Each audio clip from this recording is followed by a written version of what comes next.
Hello friends, బాగున్నారండి? మేము 4 burner gas stove తీసుకున్నాము. ఈ గ్లాస్ టాప్ స్టవ్ గురించి నాకు తెలిసిన ఇన్ఫర్మేషన్ వీడియో చేస్తున్నాను.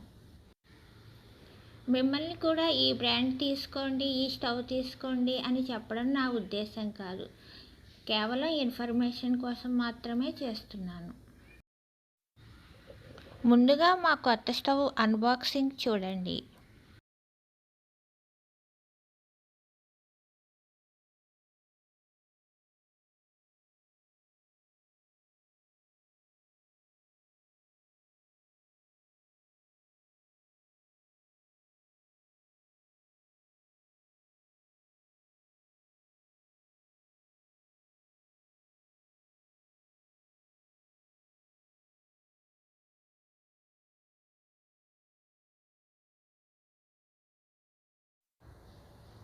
ఈ స్టవ్ అన్బాక్సింగ్ చాలా ఈజీ అండి. కష్టమేమీ ఉండదు. వంట చేసే మనందరికీ కూడా ఈజీగా వస్తుంది.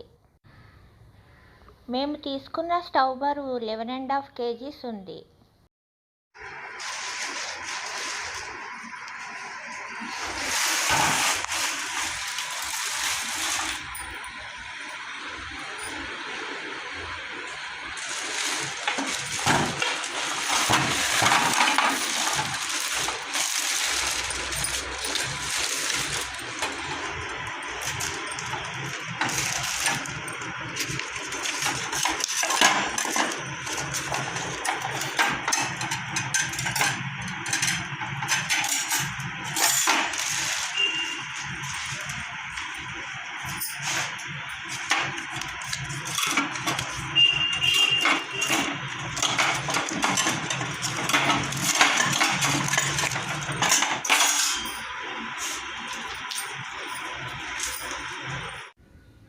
ఈ స్టవ్ రెక్టాంగిల్ షేప్లో ఉంది. దీని పొడవు 27 ఇంచులు, అంటే 68 సెంటీమీటర్లు. వెడల్పు 20.5 ఇంచులు, అంటే 52 సెంటీమీటర్లు. 4 బర్నర్స్ అన్నాను కదా. ఒకటి బాగా పెద్ద బర్నర్, ఇంకొకటి బిగ్ బర్నర్, ఇంకొకటి మీడియం బర్నర్, ఇంకొకటి స్మాల్ బర్నర్. ఈ విధంగా ఉన్నాయి. స్టవ్ చూసారు కదా, పాత్రలు పెట్టుకోవడానికి వీలుగా ప్లేస్ కూడా బాగుంది.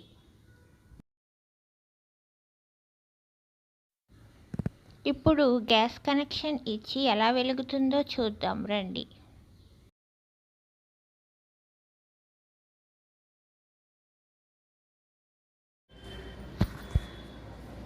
ముందుగా ఈ స్టవ్ వెడల్పు ఎక్కువగా ఉంటుంది. అందువలన మీ గ్యాస్ గట్టు ఎంత వెడల్పు ఉంది చూసుకోవాలి. మీరు సెలెక్ట్ చేసుకున్న మోడల్ దానిపైన సరిగా పడుతుందా లేదా అనేది చూసుకున్న తర్వాత కొనుక్కోవాలి.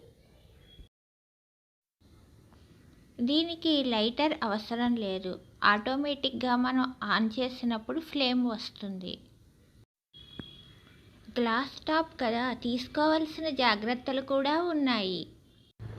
మనం వంట వండే పాత్రల సైజు ఆ బర్నర్ల సైజుకి అనుకూలంగా మనం వండడానికి వీలుగా ఉండే విధంగా చూసుకోవాలి.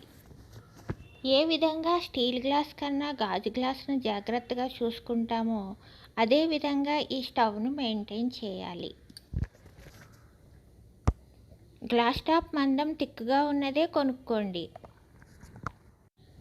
వేడివేడి పాత్రలు దించి మధ్యలో ఉన్న గ్లాస్ టాప్ ఖాళీ ప్రదేశంలో పెట్టకూడదు. అలాగే క్లీన్ చేసుకునేటప్పుడు వంట అయిన వెంటనే గ్లాస్ టాప్ మీద నీళ్లు చల్లేసి తడిగుడ్డ పెట్టేసి తుడిచేయకూడదు. వేడి చల్లారిన తర్వాత తడిగుడ్డతో తుడుచుకుని తర్వాత ఖచ్చితంగా పొడిగుడ్డతో తుడుచుకోండి. నీట్గా ఉంటుంది. స్టీల్ స్టవ్ కన్నా ఈ గ్లాస్ స్టవ్ ఖరీదు ఎక్కువ, అలాగే స్టైల్గా కూడా ఉంటుంది. అందుకనే మనం సరైన విధంగా మెయింటైన్ కూడా చేయాలి.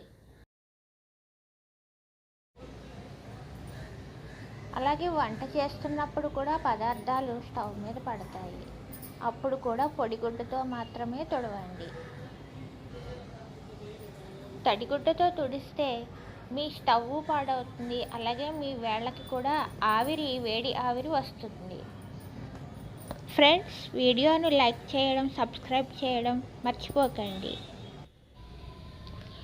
గ్లాస్ స్టవ్ అయినా స్టీల్ స్టవ్ అయినా 4 బర్నర్స్ మండుతున్నప్పుడు వెనక ఉన్న పాత్రల్లో పదార్థాలు కలిపేటప్పుడు, అలాగే వేసేటప్పుడు, దింపేటప్పుడు చాలా జాగ్రత్తగా ఉండాలి.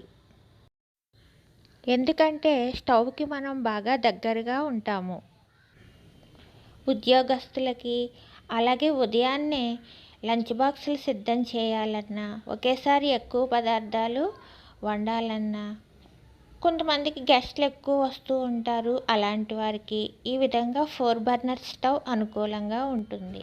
రఫ్ అండ్ టఫ్గా వాడాలంటే స్టీల్లో కూడా 4 బర్నర్స్ వస్తున్నాయి. ఆ స్టవ్ ఉపయోగించవచ్చు. వారి బడ్జెట్ని బట్టి, వారి స్టైల్ని బట్టి, ఉపయోగించుకునే విధానాన్ని బట్టి నిర్ణయించుకోవాలి. Thank you everyone.